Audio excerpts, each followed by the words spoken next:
Hi, everyone. The issue I'll be discussing with you today is that addiction to drugs should not be labeled a brain disease. And in order to talk about why this should not be, addiction should not be labeled a brain disease, we first have to define addiction. So, addiction is defined as a compulsive, chronic, psychological, or physiological need for a habit forming substance or behavior or activity having harmful physical, psychological, or social effects, and typically causing well-defined symptoms such as anxiety, irritability, tremors, nausea, things like that upon withdrawal or abstinence from the um, substance.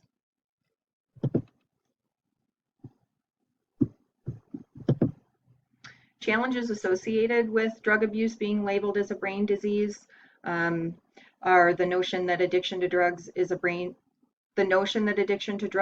disease is challenging, so there are challenges we face. Health professionals who deal with substance abuse believe that addiction to drugs is a brain disease. So the fact that health professionals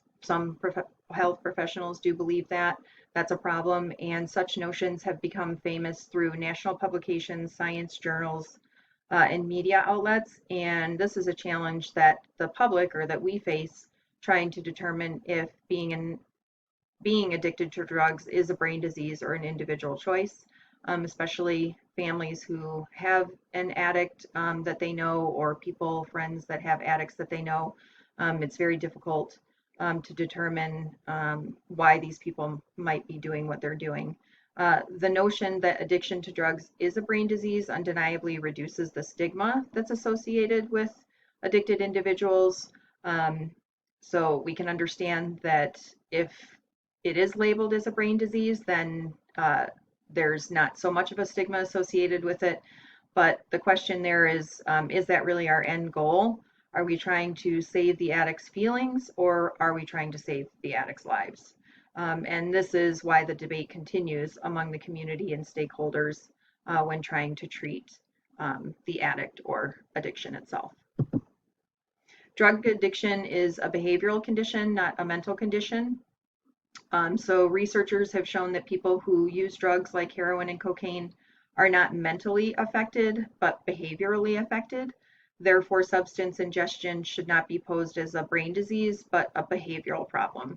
So, that's pretty self-explanatory, but basically saying that people who use drugs, illicit drugs like heroin or cocaine, they're not mentally affected prior to using the drug. It's a behavioral effect that they're lacking because the behavior to use those type of drugs is widely known to not be acceptable, yet they still use them.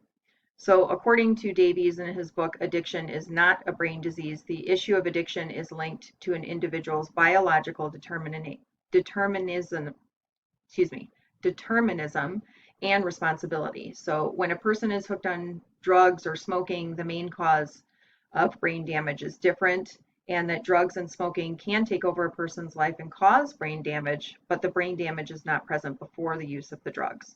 So he goes on to say that being controlled by addiction is not always a brain condition, but rather a drug abuse addiction. So again, we're saying here that if somebody is in fact using drugs and it does cause brain damage, then that's very possible, but the brain damage didn't exist prior to the person using the drugs. So there wasn't a brain disease there before. It's actually a behavioral condition. Addiction lacks conventional guidelines for handling it as a brain disease. So what this says is that posing drug addiction as a brain disorder lacks vivid explanations. For instance, brain disorders have guidelines that are conventionally accepted in the medical field. So when you're talking about addiction, psychosocial and behavioral therapies are predominant treatments for drug users. They include motivational interviewing, cognitive behavioral therapy, and contingency management. And some of these therapies can't be done on people suffering from brain diseases such as chronic depression, schizophrenia, or Parkinson's disease.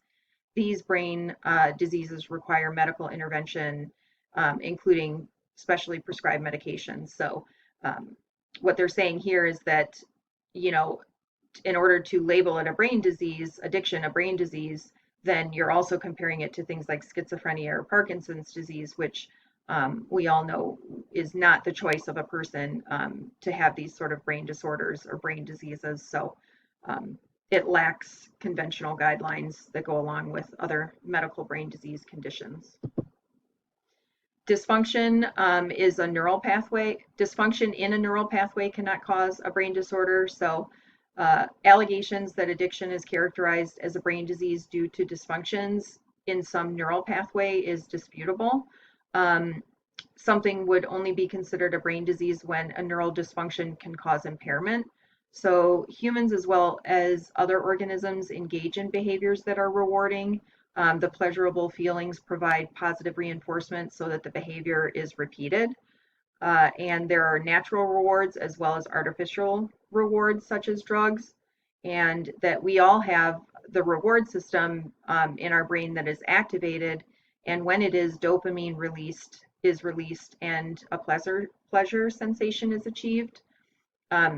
The issue with that being, a dysfunction of the neural pathway is that ingesting illicit drugs can produce this reward sensation, causing the dopamine to be released. But we also know that there's things like food and sex and exercise that can achieve that same sort of dopamine or reward pleasure system. The point being that drugs do not need to be ingested in order to receive that type of reward pleasure sensation. It is not a brain disease. So the way that some people look at the side that addiction to drugs is not a brain disease is that people are taking the easy route, and here are some points to that. One way to avoid both the basic moralism of people who blame addicts and the easy relativism associated with diseases is by relying on a diagnosis of addiction as a brain problem. So if addiction is diagnosed as a brain problem, then the moral issues that come along with it can actually be negated from the addict themselves. There is a persuasive argument made that addiction is an illness that needs therapy. So because of that, the addict bears no blame and compassion is justified. As a consequence of constant demands or stress and inadequate nutrition, their self-control resources have been exhausted, making it more difficult for them to resist the temptation to abuse drugs. So the excuse or the thought that constant demands or a stressful job or problems in a marriage or something like that, inadequate nutrition would be a reason that somebody could use drugs or that it's okay to because of these stressful demands that they have is one of the easy route being taken. And personal environmental factors contribute to their addiction and misery. In addition, their circumstances alter the realities that explain their addiction and misery that accompanies it. So this one, I think everyone would agree that environmental factors can contribute to all sorts of life experiences, but I think what this one is particularly saying about drug abuse is that if you abuse drugs, then the circumstances are altered about your reality, and the misery becomes worse if you're actually using illicit drugs than what it might have been in the beginning. Addiction should not be regarded as a disease since the agony it causes is a result of purposeful social conditions and the addict is thus not at fault for these circumstances. Again, it's kind of just not taking responsibility for the after effects and the problems it can cause for people around them. And what it means to lead a good life, there are many different views among realists, assuming that these ideas are correct. Addiction should be shown as a natural sickness rather than, something that is a normal failing or is actually a disease that can be explained. So, it's something that, the addict actually can bring on themselves. Oops. So relying on sickness as a crutch Again, to the point that it's not a brain disease. It is inevitable that patients would rely on illness as a crutch for addiction, and if the medical community views the addiction as a brain disease, this just allows them to rely on that even further. Addiction should be diagnosed by medical professionals and guidelines be set on how to combat it as a health hazard rather than debating on it being a brain problem. So yes, the addict deserves to get help, should get help, but rather than, focusing on it being a brain problem, it should be just considered a health hazard, and what do we need to do to help that individual? How to address addiction. So here's some things we can do to address addiction. Addiction is a problem, but not being labeled a brain disease. An effective treatment strategy may be to address the cognitive impairment that is a part of the problem of drug abuse, like pharmaceutically, for instance, if they're abusing pain medications or something like that. Because of this, it may be equally as ethical to address the problem of addiction by addressing the societal conditions that produce and sustain it, or the conditions that create and perpetuate its effects. So we do need to look at what's going on in society, and we do need to look at the societal conditions that people are in, and try and help them adjust those so that drug abuse is not as prevalent.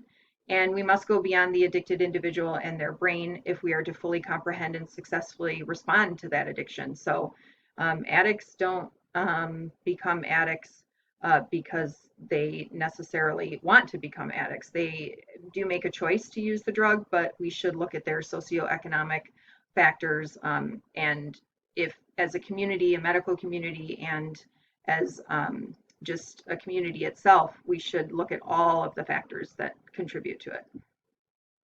So in conclusion, despite the fact that addiction may produce pathological neuropsychological impairment, it should not be classified as a brain disorder. Addiction is a disease of the mind that also affects one's relationship with others.